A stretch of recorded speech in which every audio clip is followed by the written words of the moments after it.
안녕하세요. 네오포럼 시즌 3 36강 임플란트 임상에서 우리가 놓치고 있는 것들, 오늘은 그 5번째 시간인데요. 지난 시간에 이어서 장기적인 관점에서 성공적인 GBR 어떻게 해야 하나에 대해서 알아보도록 하겠습니다. 저는 경기도 성남에서 개업하고 있는 김남윤이라고 합니다. 여느 때와 마찬가지로 오늘도 맛있게 점심 드시고 계시죠? 오늘의 시 한 편을 또 알려드리도록 하려고 합니다. 오늘 그 시집은 믿음사에서 나온 잎속의 검은잎이라는 그 시집인데요. 이게 유고 시집입니다. 돌아가신 다음에 나온 시고, 제가 굉장히 좋아하는 기영도 시인의 시집입니다. 오늘 알려드릴 시의 제목은 엄마 생각이라는 시입니다. 저는 9월만 되면 돌아가신 어머니가 항상 생각이 나서 이 시를 한번 곱씹곤 합니다. 열무 30단을 이고 시장에 간 우리 엄마 안 오시네. 해는 시든지 오래. 나는 찬밥처럼 방에 담겨 아무리 천천히 숙제를 해도 엄마 안 오시네. 배춧잎 같은 발소리 타박타박 안 들리네. 어둡고 무서워 금간 창틈으로 고요히 빗소리. 빈방에 혼자 엎드려 훌쩍거리던 아주 먼 옛날. 지금도 내 눈시울을 뜨겁게 하는 그 시절. 내 유년의 윗목. 네, 뭐 간단한 아주 짧은 시이긴 하지만 저한테는 굉장히 울림이 큰 시였고, 지금도 가끔 가다가 엄마 생각나면 한번 되돌아보는 시입니다. 여러분들도 한번 엄마 생각하는 그런 점심시간이 되었으면 좋겠습니다.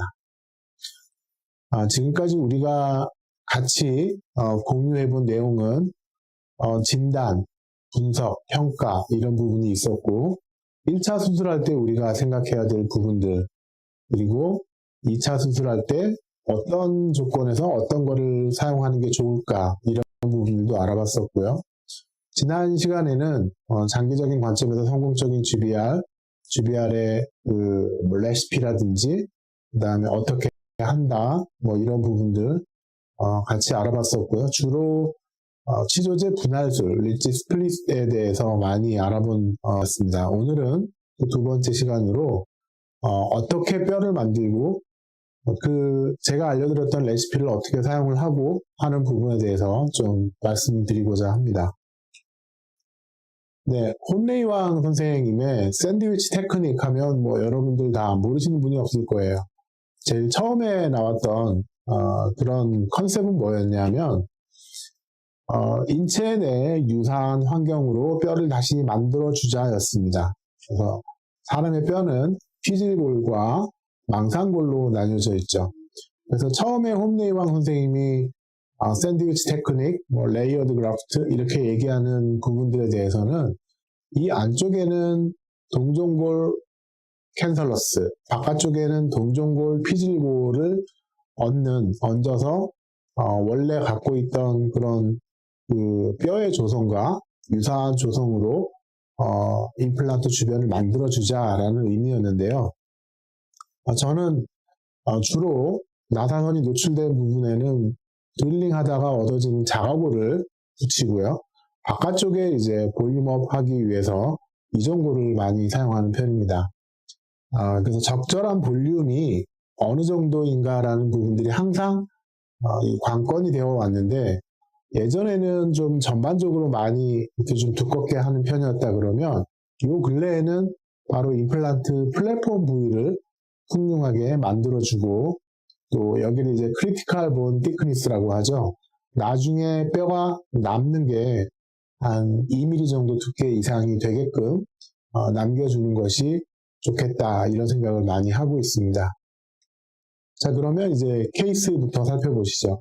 2014년에 오셨던 환자분이시고 먼저 불편했던 47번을 임플란트로 교체하셨습니다.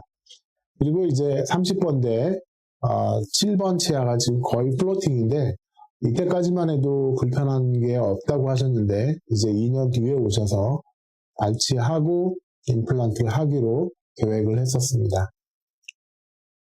네, 구강 내 임상 초진 사진이고요. 앞에 있는 브릿지는 이 5번 치아 골드 크라운은 남겨두고 싶어 하셔서 이쪽을 깨끗하게 커팅한 다음에 다듬어서 팔리싱해서 5번 치아는 그냥 그대로 쓰는 걸로 하고 6번 치아 쪽에 힐 브릿지 하나 심고 7번 치아 쪽에 하나 더 임플란트를 식립하는 걸로 했습니다. 네, 그렇게 해서 브릿지를 제거하고 발치를 했는데 역시나 루트 표면이 깨끗하지가 않은 상태였고 그래서 발치와 내부를 깨끗하게 디그래뉼레이션 했습니다. 그리고 6번짜리, 7번짜리 임플란트를 이렇게 두 개가 들어갔는데요. 7번짜리의 디펙트가 생각보다는 상당히 컸습니다. 하지만 지금 여기 뒤에는 앞에 페이셜 월도 있고 링걸 월도 있고 제가 7번 미지알 루트보다 약간 더 미지알 쪽으로 붙여서 임플란트를 심었고요. 여기를 디펙트로 남겨둘 수 있었기 때문에 의도적으로 우리가 3월 디펙트를 만드는 거죠. 그 다음에 6번 자리는 5번 자리 쪽으로 약간 붙여서 임플란트를 식립해서 하면 7번을 발치하면서 바로 임플란트를 심을 수가 있었습니다. 이 경우가 뭘 해도 잘 된다는 3월 디펙트이죠.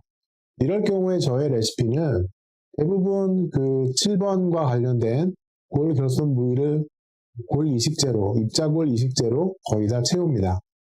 그리고 초기 고정이 약간 불안했기 때문에 6번은 뭐 넉넉하게 나왔지만 7번 메지알 월 쪽에다가 임플란트를 붙여서 심었기 때문에 초기 고정이 약간 불안했습니다. 그래서 썸머지 하는 걸로 말씀을 드렸습니다. 네, 이렇게 해서 아주 간단하게 이제 슈처해서 봉합을 해서 프라이머리 클로저를 얻었고요. 임플란트가 식립된 모습입니다. 약간 6번이 5번 쪽으로 좀 붙긴 했지만 뭐 보철물이 만들어지고 나중에 기능을 하는 데는 별 문제가 없으리라고 판단이 되었습니다.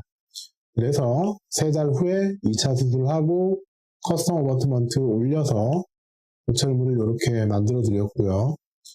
보철물 딜리버리 할 때 항상 저는 인트라오럴 엑스레이를 찍어서 세멘트 랩넌트가 없는지 맞으면 잘 맞았는지 한 번 더 확인을 합니다. 이건 육안적으로 우리가 체크할 수 없는 부분이기 때문에요. 그리고 컨택도 체크를 합니다. 임플란트 진지바 커프의 높이나 임플란트하고 임플란트 사이의 간격이나 크라운의 모습이나 특히 뭐 별다른 이상 사항은 없었습니다. 그리고 이제 리콜을 하는데요. 오른쪽 위에도 지금 임플란트를 진행 중이시고 보철 치료가 끝이죠.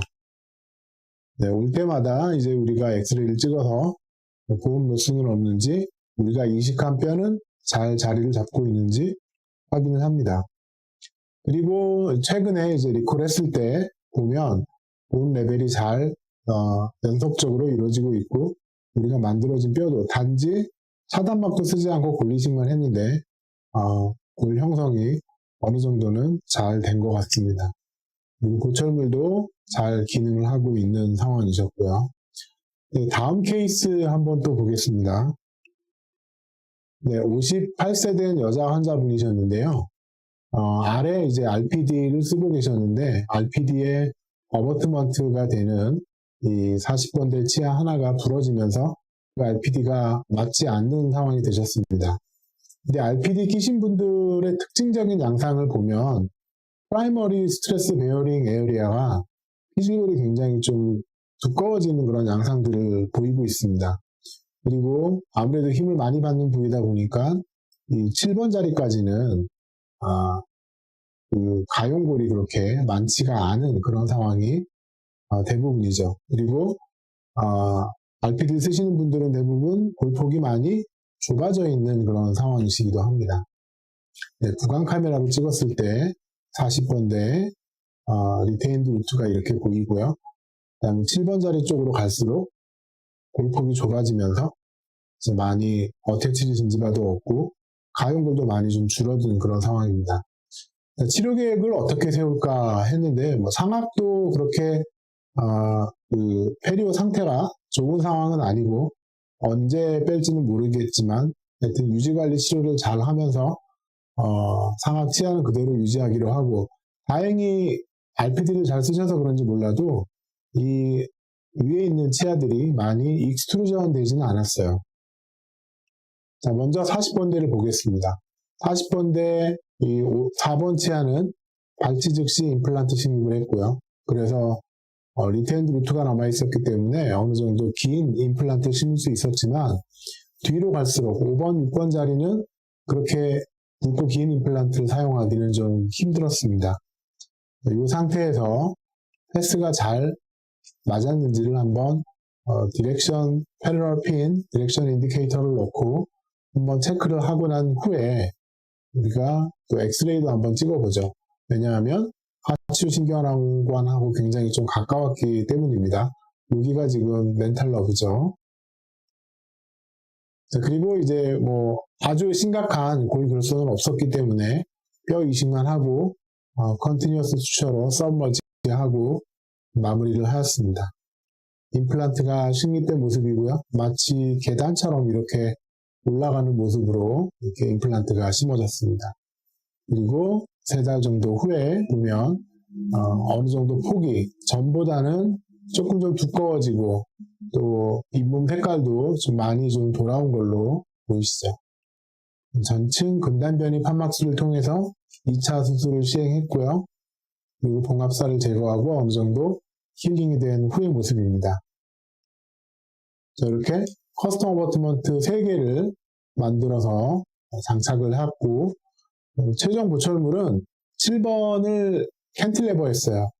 굳이 지금 이런 상황에서 7번을 만들어줄 필요가 있겠느냐 하는 분도 계실 수 있겠지만 상하게 7번이 아직 건전한 상태로 유지가 되고 있었기 때문에 이렇게 7번을 캔틸레버를 했습니다. 그리고 앞에 있는 지대치는 아예 여기만 좀 약간 좀 날카로운 부분만 다듬고 렛지 부분을 그대로 쓰는 걸로 하였습니다. 네, 30번대와 40번대 임플란트가 심어진 모습인데요. 30번대 상황은 어땠는지 한번 임상 초진 사진으로 한번 살펴보도록 하겠습니다. 네, 30번대 4번, 5번, 6번 자리인데요. 마찬가지로 우리가 연조직만으로 골폭의 두께를 우리가 가늠하지 말라고 지난 시간에 말씀드렸잖아요. 플랩을 열어서 보니까 역시나 소구치 쪽에 골폭이 많이 모자란 그런 상황이셨습니다. 드릴링을 하면서 앞으로 바깥쪽으로 버컬 쪽으로 삐져나올 것 같은 그런 상황이었는데 링걸 쪽으로 밀면서 드릴링을 했고 임플란트도 링걸 쪽으로 살짝 밀면서 뼈가 두꺼운 쪽으로 밀면서 임플란트가 식립이 된 상태입니다. 자, 그리고 이제 5번 자리, 6번 자리 임플란트도 이렇게 들어간 상황이고요. 자, 이 상황에서는 여기가 지난번에 말씀드린 내용 중에 오픈 디펙트, 와이드 디펙트, 난 컨테인드 디펙트라고 말씀드렸잖아요. 일부 이 부분이 좀 크리티컬한 디펙트이기 때문에 뼈 이식을 이렇게 했고요. 굉장히 많은 플랫폼 부위에 두꺼운 크리티컬 본 티크니스를 만들어주기 위해서 많이 뼈 이식을 했고 이건 입자골입니다. 그 다음에 그 위에다가 차단막을 덮어서 아주 공고하게 많은 양의 뼈를 만들어주는 그런 상황입니다. 자, 그 다음에 링골 플랩도 신장을 하고 버컬 플랩도 신장을 해서 프라이머리 클로저를 만들어야죠. 자, 이런 경우가 우리가 투월 디펙트에 가깝다 이렇게 말씀드릴 수 있죠. 그러면 저는 3월 디펙트에서는 골리식만 진행을 하지만 투월 디펙트부터는 차단막을 함께 사용한다라는 그런 생각을 갖고 있습니다. 즉 이렇게 박팔 쪽으로 나사선이 몇 개 노출된다든지 이런 사소하게 보이는 디펙트들도 우리가 좀 디펙트 타입으로 봤을 때는 좀 까다로운 디펙트이기 때문에 골리식과 함께 차단막도 사용을 해주고 꼼꼼하게 프라이머리 클로저도 해줄 필요가 있다라고 말씀드렸습니다. 이 케이스에서도 30번대는 modified Lorentz 수처를 포함해서 interrupted 수처로 굉장히 꼼꼼하게 프라이머리 클로저를 시켜줬고요. 3달 후의 모습입니다. 40번대와 마찬가지로 30번대도 전층 근단 변입 판막스를 통해서 언커버링을 시행하였고요. 그리고 봉합사 제거하고 어느 정도 힐링이 일어났을 때 인상 체득을 해서 이렇게 커스텀 어버트먼트를 만들고, 이쪽도 또 동일하게 40번대와 동일하게 4번, 5번, 6번에다가 7번 캔틸레버링을 했습니다. 인상 체득할 때는 저는 주로 이제 피캡 어버트먼트, 피캡 임프레션 코핑을 사용을 하는데요.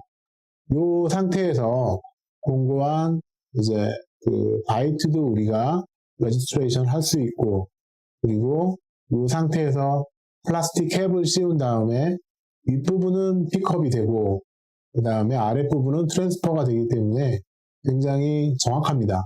그리고 이제 근단변이 판막수를 시행했기 때문에 2차 수술로 좀 어느 정도는 좀 풍부한 양의 각화치음과 그리고 골폭을 만들 수가 있었습니다. 보철물 딜리버리하고 엑스레이를 찍어서 세면 랩런트는 없는지, 그리고 마진은 잘 맞았는지 한 번 더 확인을 해봤고요. 그리고 캔틸레버된 양이 심하지는 않는지 한 번 더 체크를 해봤습니다. 네, 그리고 나서 이제 리콜 팔로우업을 진행하면서 상하게 페리어가 많이 안 좋기 때문에 약간의 모빌리티는 있지만 그래도 교합 간선만 좀 없애주고 그대로 잘 쓰고 계신, 현재까지 이 상태로 잘 쓰고 계십니다. 그래서 이렇게 우리가 3월 디펙트일 때는 골리식만 할 수도 있지만 2월 디펙트일 때는 반드시 골리식과 함께 차단막을 콤비네이션으로 사용을 해줘야만 우리가 원하는 골폭과 우리가 원하는 볼륨을 만들 수 있다는 점 유념해 주시기를 부탁을 드립니다. 자, 그리고 이제 최근 케이스를 한번 보겠습니다. 작년 1월 달에 오셨던 환자분이신데요. 앞니 쪽에 염증이 심한 상태로 11번 치아가 염증이 심한 상태로 오셨습니다. 1번, 2번, 4번까지 6유닛 브릿지가 되어 있으신 분이셨어요.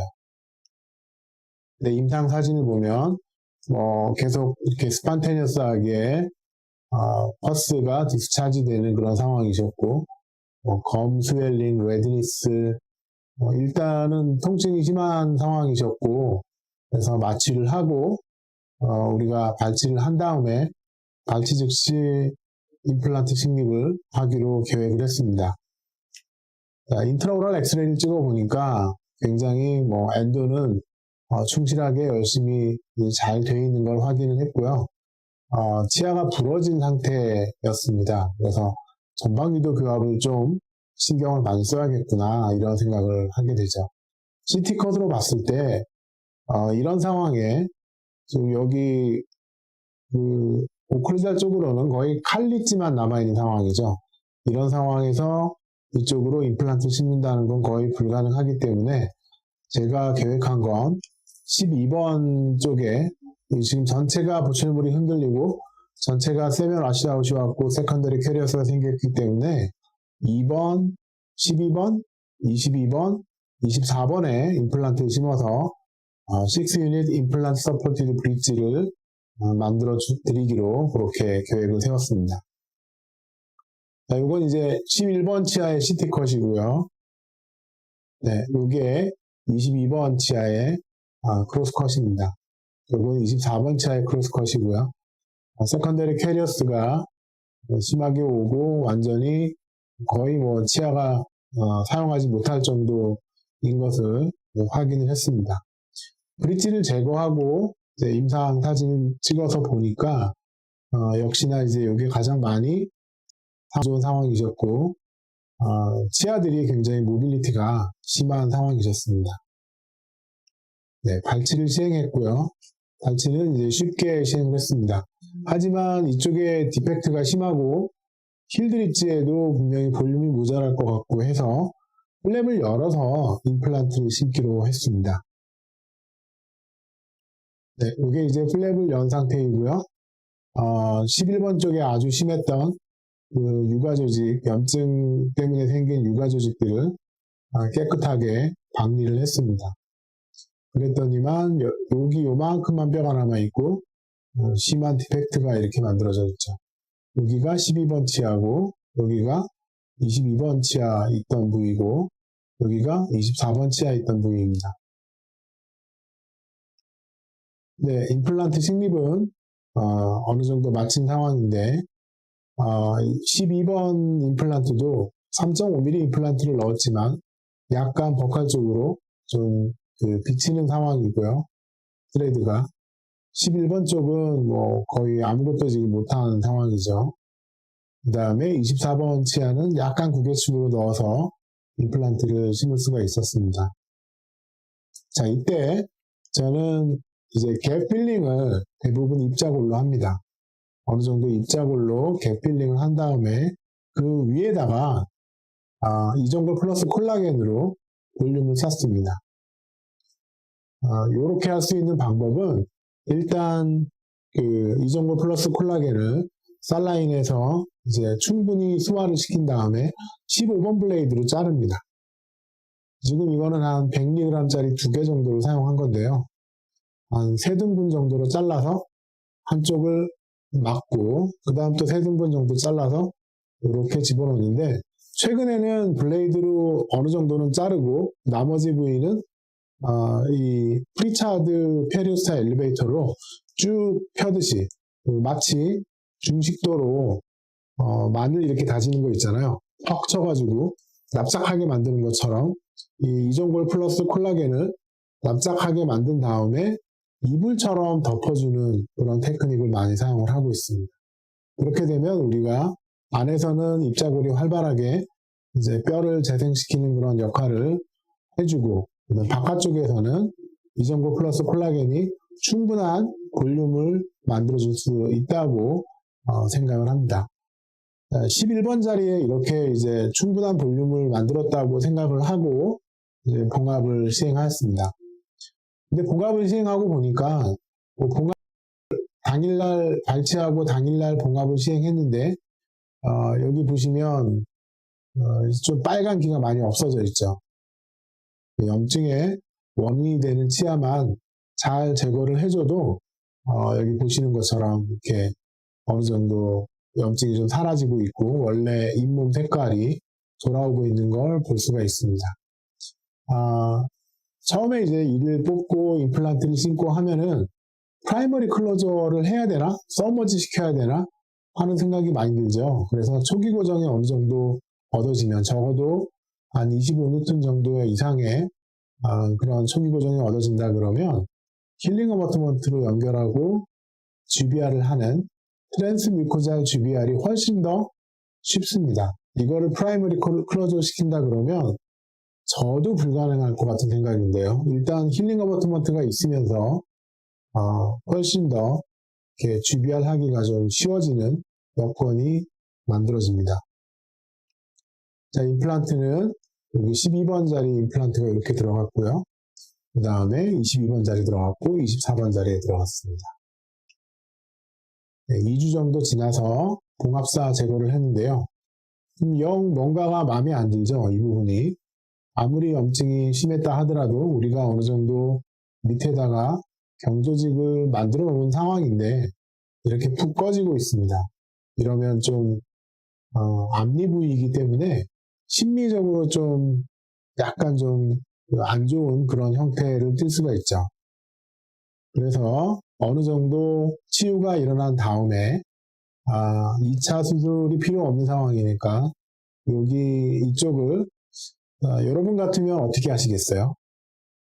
폭도 모자라고 이게 뭐 호리존탈하게 좀 모자란 상황이고 약간의 버티컬하게 좀 내려가 있는 상황이라서 분명히 이건 좀 긴 파닉이 될 거고 여기는 짧은 파닉이 될 거고 그러면 어시미트리가 잘 안 맞으니까 아무래도 심미적으로는 좀 많이 좀 떨어지는 그런 상황이 되겠죠. 그래서 저는 여기다가 다시 본그라프트를 하느냐 아니면 다른 방법을 찾아보느냐 할 때 저의 선택은 거의 대부분 연조직으로 해결을 하는 겁니다. 자, 그래서 파셜 시퀀스로 부분층 판막으로 이렇게 파우치를 열었고요. 엔벨롭처럼 이렇게 쭉 엽니다. 그 다음에 살짝 딜을 하고요. 아랫부분까지. 그 다음에 열고 보니까 뭐 어느 정도 뼈는 밑에 좀 받쳐주긴 하는데 그렇게 많이 그라프트를 했음에도 불구하고 많이 수축이 되어 있고 아래쪽으로 좀 약간 좀 흘러내린 그런 느낌이죠. 이 상황에서 컴포짓 그래프트를 한번 생각을 해봤습니다. 지금 여기 디펙트를 채우려면 도대체 얼마나 양의 커넥티브 티슈가 필요한가? 굉장히 많은 양의 커넥티브 티슈가 필요하겠죠. 그래서 제가 한 방법은 일단 팔레이트에서 안테리어 라테랄 팔레이트에서 좀 두꺼운 조직의 그런 커넥티브 티슈를 체득을 한다. 그리고 두 번째는 막실러리 투베러스트에 있는 데서 진지벡토미를 통해 가지고 뻔하고 두꺼운 그런 또 커넥티브 티슈를 채취를 해서 한 곳에 몰아넣기로 생각을 했습니다. 자, 그래서 여기 보시면 진지벡토미를 통해서 막실러리 투베러스트에 있는 데서도 띄었고요. 그럼 이 경우는 뭐가 필요할까요? 디에피셀리자이제이션이 필요하죠. 위에 있는 상피 부분은 제거하고 그 다음에 안테리어 라테랄 부분에서는 좀 두껍고 뻔한 그런 커넥티브 티슈를 이렇게 좀 채취를 했습니다. 가장 두꺼운 부분 두 부분을 띄었어요. 그래서 여기 이 부분은 이쪽이 루트 방향으로 가게 여기가 이제 버칼 커리더 형식으로 만들어주고 그 다음에 이 부분으로 쭉 덮어서 어느 정도 소프티슈 컨터를 형성해 주기로 마음을 먹었습니다. 그래서 이게 이제 안테리어 라테랄에서 띈 커넥티브 티슈고요. 이게 이제 막실러리 투베러스트에 있는 데서 띈 조직입니다. 위에 15번 블레이드 같은 걸로 아랫부분과 정춘할 에피셀리움을 어느 정도 좀 제거하고요. 위에 부분을 15번 블레이드로 쭉 긁어서 제거를 합니다. 이러면 굉장히 두꺼운 조직을 우리가 채취할 수 있죠. 자, 그래서 이 두 개를 컴포지트로 아랫부분과 윗부분을 이렇게 덮게끔 위치를 시키고요. 그 다음에 요걸 그냥 덮어서 꼬매면 결합 조직이 왔다 갔다 하고 제대로 생착이 안 되겠죠. 그래서 이거를 옆에 쪽에 있는 플랩에다가 고정을 시켰습니다. 고정을 시키고 그 다음 위에다가 원래 있던 플랩을 덮었습니다. 이렇게 꼼꼼하게 이제 봉합을 하고요. 어느 정도 호리존탈하게도 볼륨이 어느 정도 얻어지고 또 버티컬하게도 어느 정도 볼륨이 얻어진 상황이죠. 네, 2주 정도 지나서 봉합사 제거를 시행하였고요.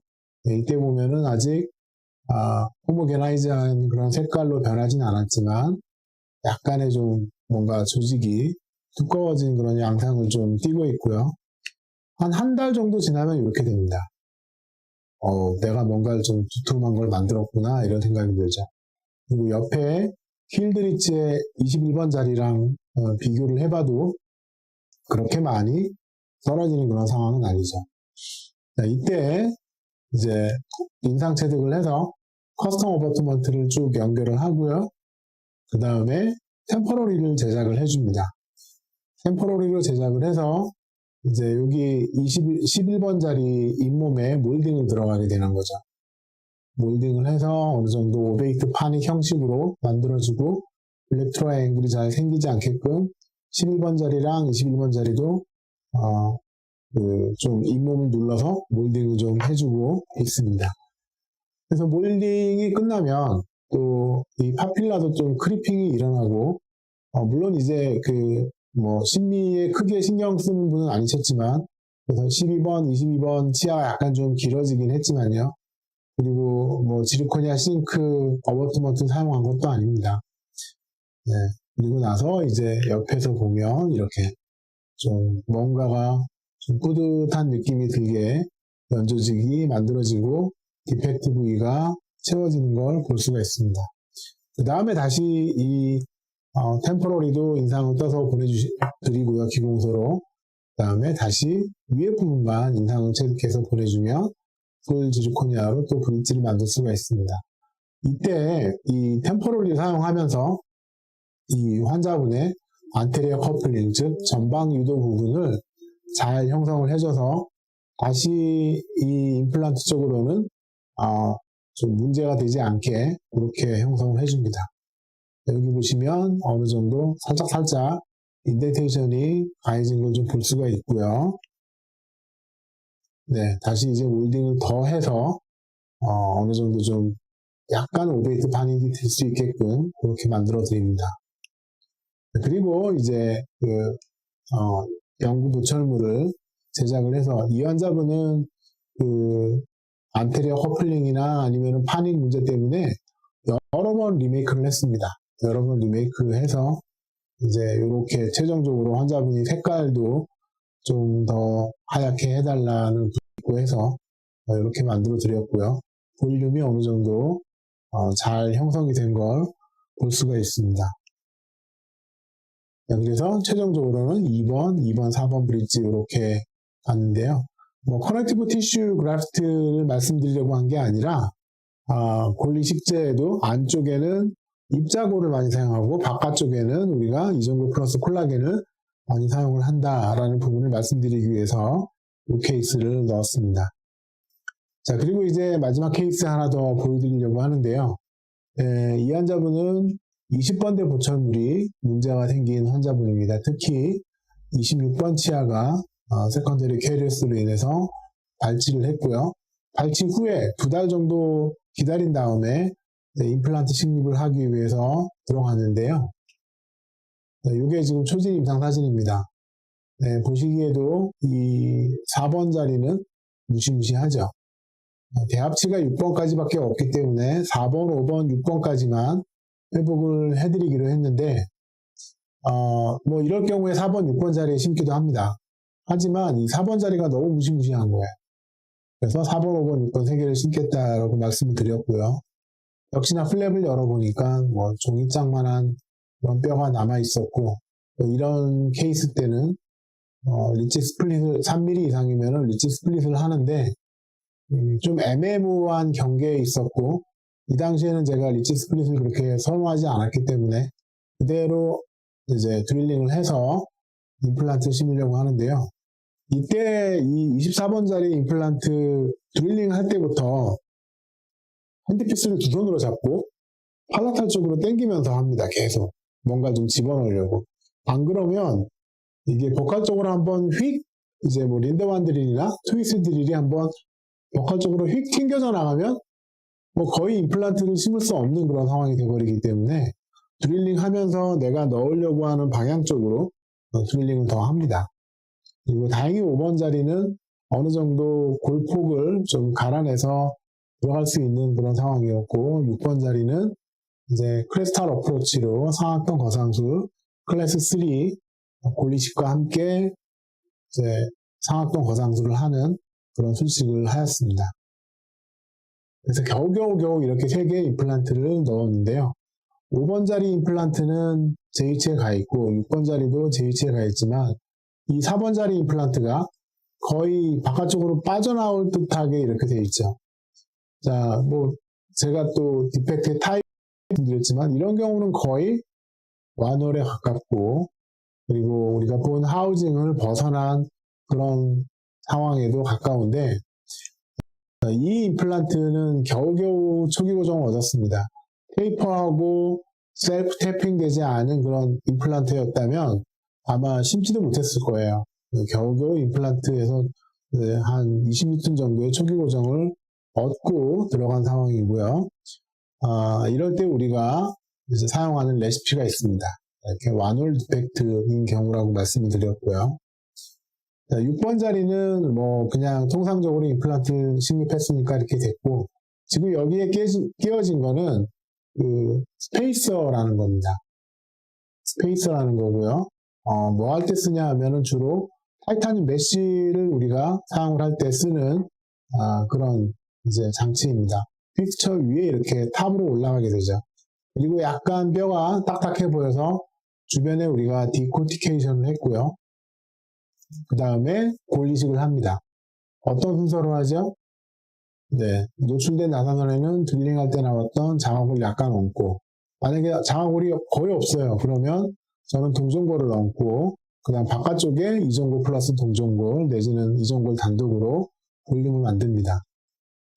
그 이후에 이제 타이타늄 메쉬를 CT맵을 잘 밴딩을 해서 상당하게 잘 이렇게 큰 볼륨이 되게끔 밴딩을 한 다음에 그 다음에 위에 커버 스크루로 이 스페이서랑 연결을 합니다.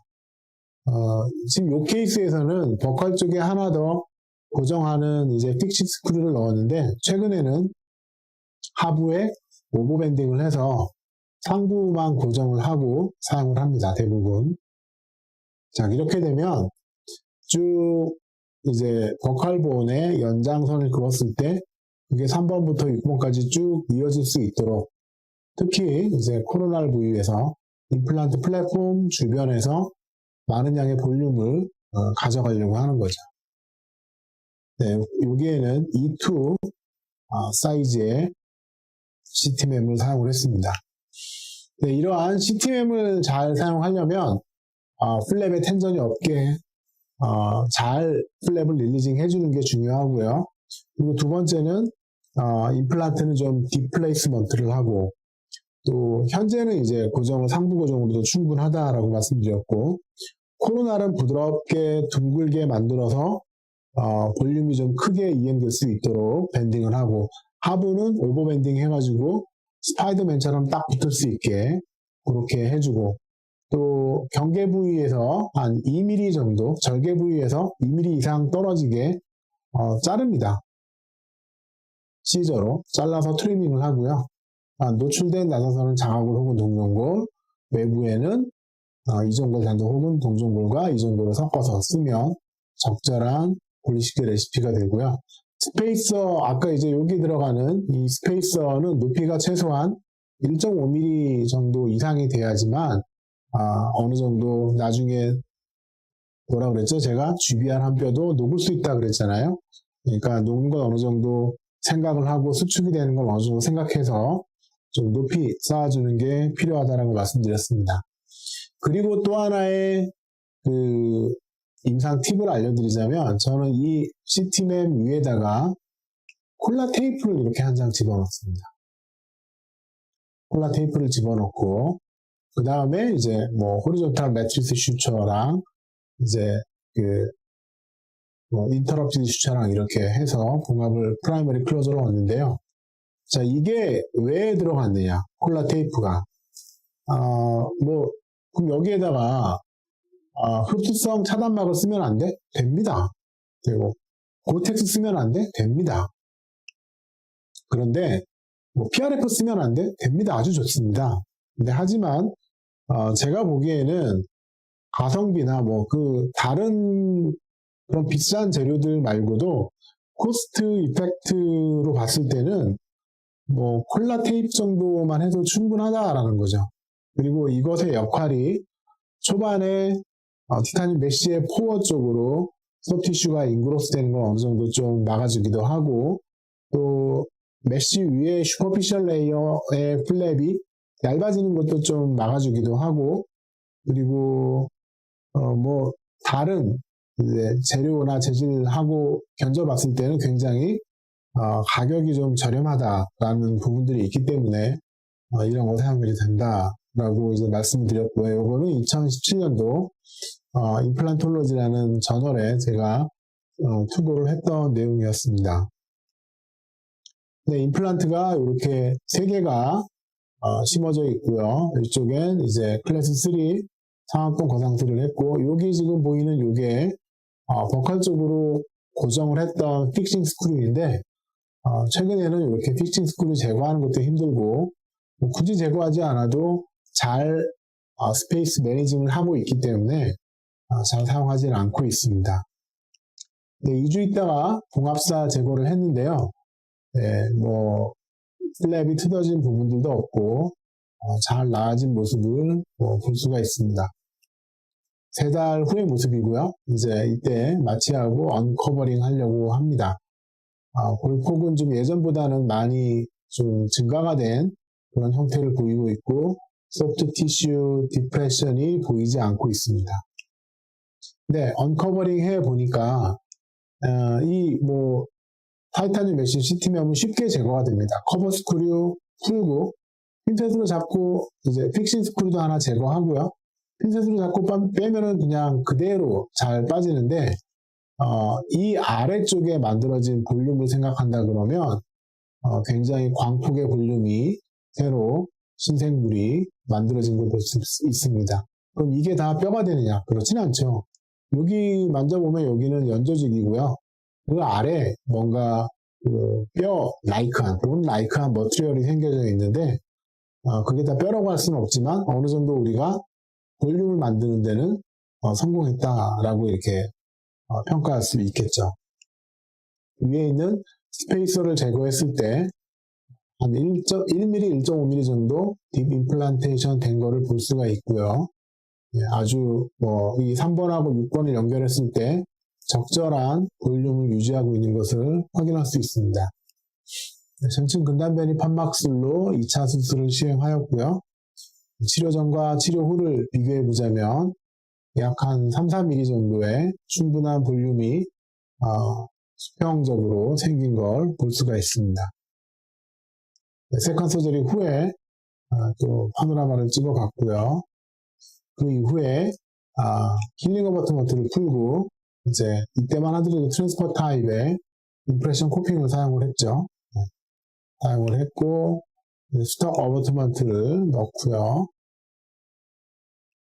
그 다음에 PFM으로 보철물을 시행을 하였습니다.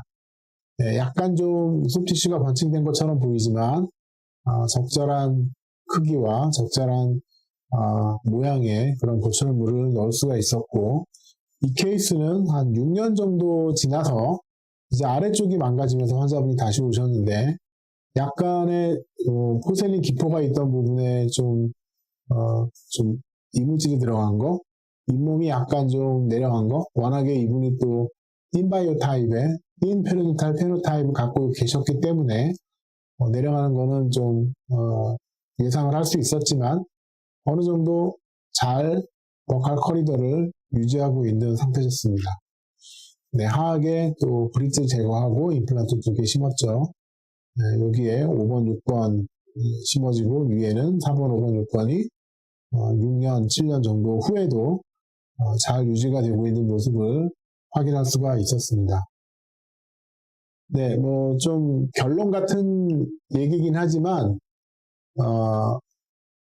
구글에서 자연치와 임플란트의 차이점 해서 이렇게 나오는, 구글링 하면 구글 이미지에 이렇게 나옵니다. 처음에는 저도 이거 보고 그냥 그림이구나 라고 생각을 했는데, 저랑 같은 생각을 갖고 있는 치주과 선생님을 만난 적이 있는데, 그래 나도 저렇게 생각해 라고 했었는데, 이게 뭐냐 하면